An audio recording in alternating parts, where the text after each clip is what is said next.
Hello, I am Destiny Tate, and today I'm going to present an educational intervention for preschool students around 3 to 5 years old, which addresses gender identity.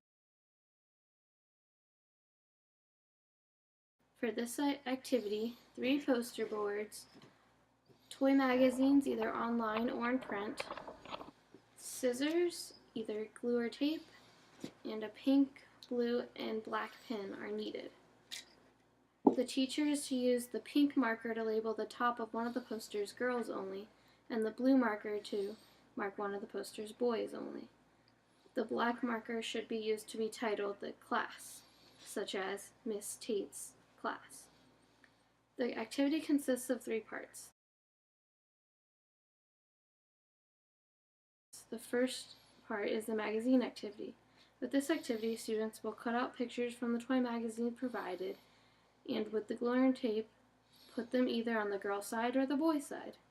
There should be a class discussion on these posters. Discuss with the class the problems with the 2 posters. For instance, one can ask, do girls always play with dolls, or do boys sometimes play with dolls too? Are doctors always boys?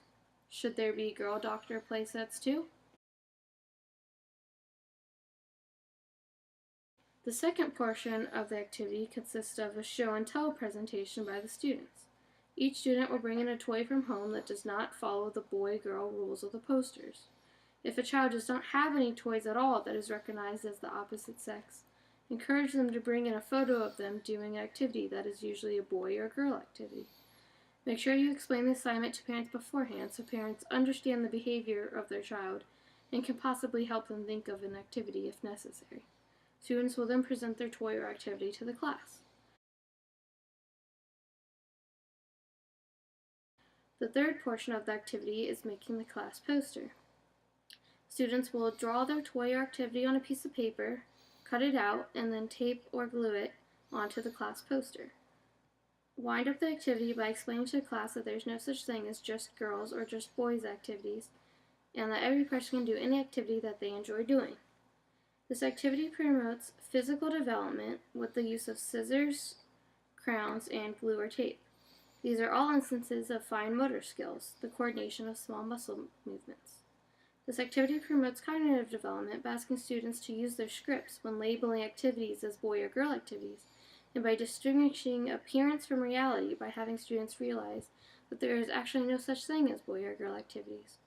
This activity promotes social and emotional development by having the students engage in a cooperative activity, and by asking the students to distinguish moral imperatives from social conventions in matters of personal choice by looking at gender identity.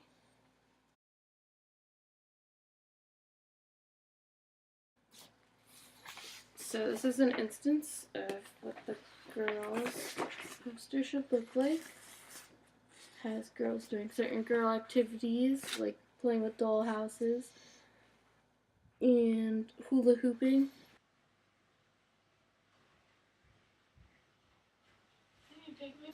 And this is all from an online magazine. This is the example of boy activities. It has boys building things, using a telescope,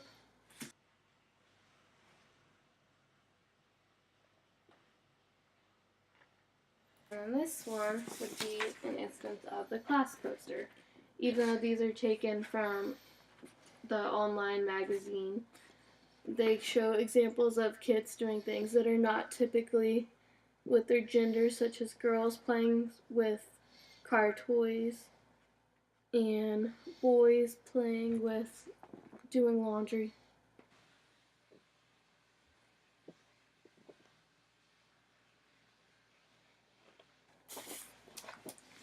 And that is the conclusion of my educational intervention.